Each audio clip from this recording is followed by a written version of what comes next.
subuh. Barulah setelah itu matahari terbit dari arah barat. Nah, kata Allah, kata Rasulullah, saat malam panjang itu, itulah ibadah yang terakhir manusia di muka bumi. Kenapa? Besoknya seluruh Al-Quran Allah sudah hilangkan di muka bumi. Seluruh Al-Quran. Orang ingin melihat Al-Quran, dicari, tinggal lembaran-lembaran putih saja lagi, tidak ada tulisan. Orang-orang yang hafal Al-Quran 30 juz akan hilang seluruh hafalannya. Orang yang hafal Al-Fatihah dan Qul Huwallahu Ahad sekalipun akan hilang seluruh hafalannya dari kerongkongannya.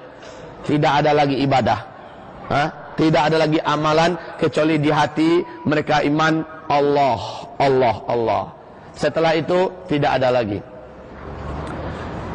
Kaum muslimin, Rasul mengatakan matahari itu terbitnya hanya setengah hari saja, lalu tenggelam balik di tempat dia terbit tadi, yaitu sebelah barat, dan besoknya dia terbit sebelah timur seperti biasa.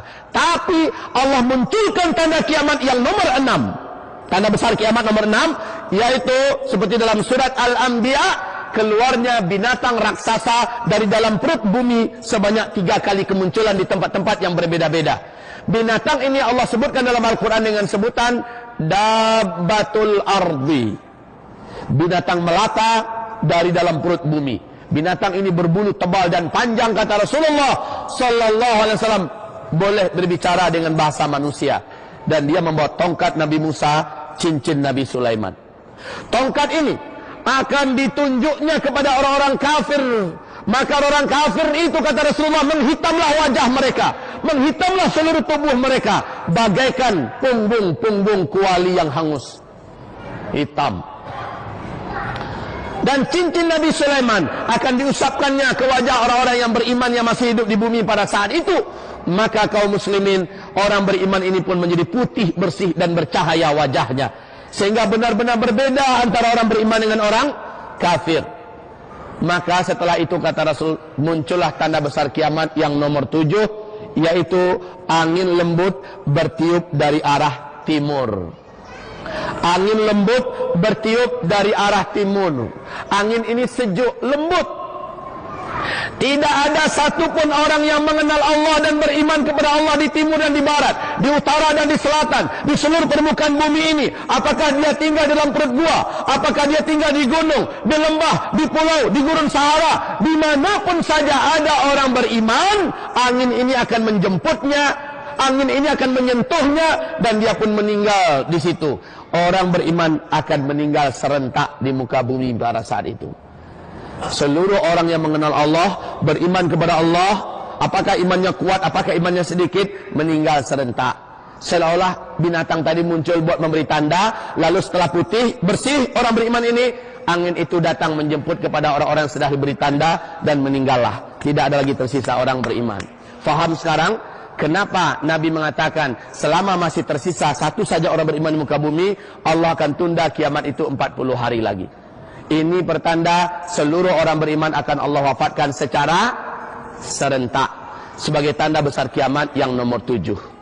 Artinya tanda besar kiamat nomor 8 tidak ada lagi orang beriman akan menyaksikan, yaitu penenggelaman bumi di sebelah timur. Tanda kiamat yang nomor 10, nomor 9, penenggelaman bumi di sebelah barat. Dan tanda kiamat yang ke-10 adalah munculnya api raksasa yang menggiring manusia ke wilayah Syam. Dan situlah nanti kiamat raksasa, kehancuran alam semesta terjadi. Kaum muslimin yang kami muliakan, 7 tanda besar kiamat akan disaksikan oleh orang Islam umat Nabi Muhammad. Kapan itu Pak Kiai? Mungkin 1000 tahun lagi kah? Atau mungkin 100.000 tahun lagi? Ada yang berani mengatakan demikian?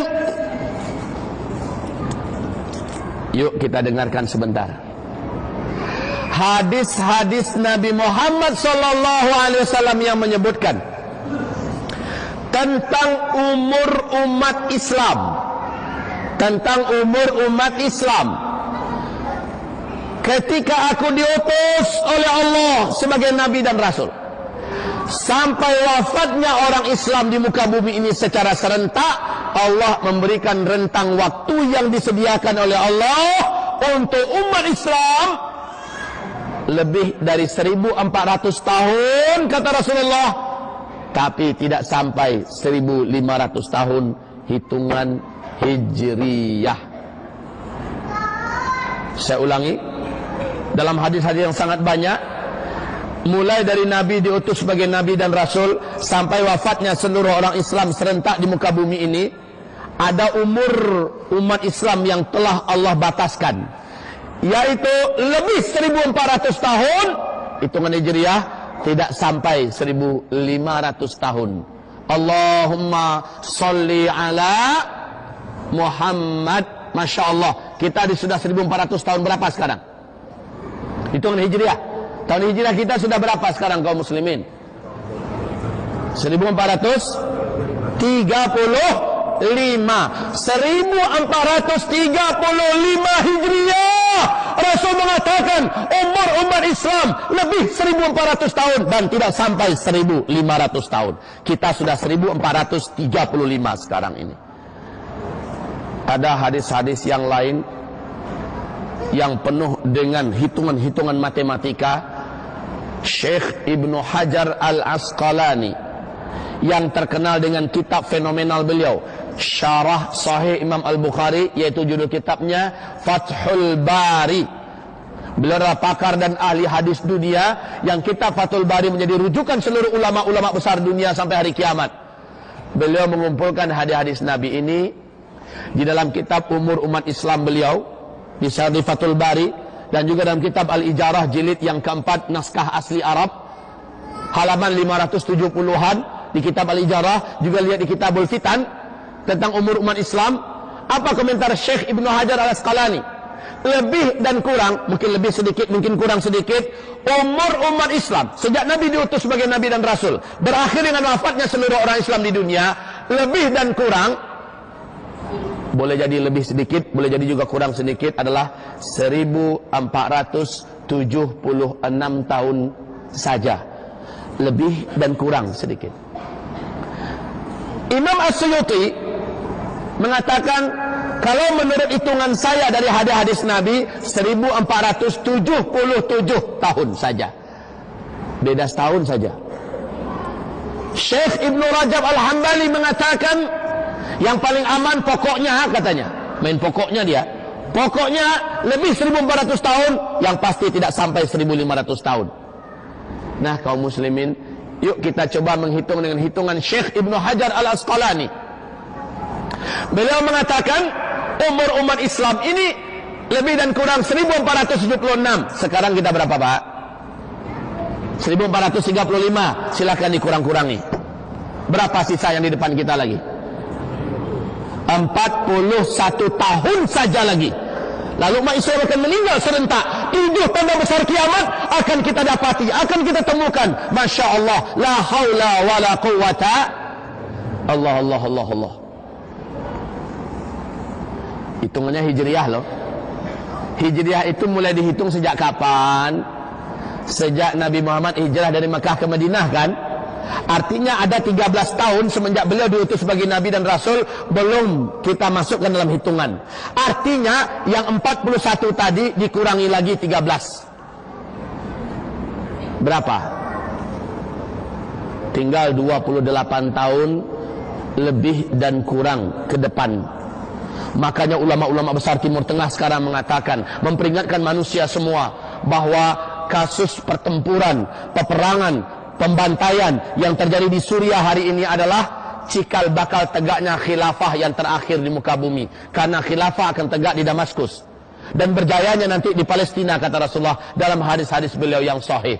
Kaum muslimin yang kami muliakan, Masya Allah, kita sedang menuju akhir zaman. Pak Kiai, Ustadz, kami berat menerima dan mungkin kami tidak percaya. Ya terserah.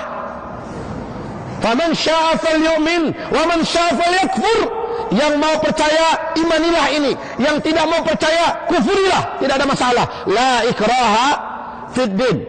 Seorang hamba Allah Zulkifli Muhammad Ali, entah apa alasan dan bagaimana caranya, Allah takdirkan pada malam tanggal 31 Februari di Bintulu, Allah datangkan ke masjid Darul Hidayah, berbicara di hadapan hamba-hambanya, menceritakan dengan secara jelas dan terang hadis-hadis Rasulullah, ayat-ayat Allah, tanda-tanda alam tentang dekatnya kiamat. Ternyata ada yang tidak percaya, terserah.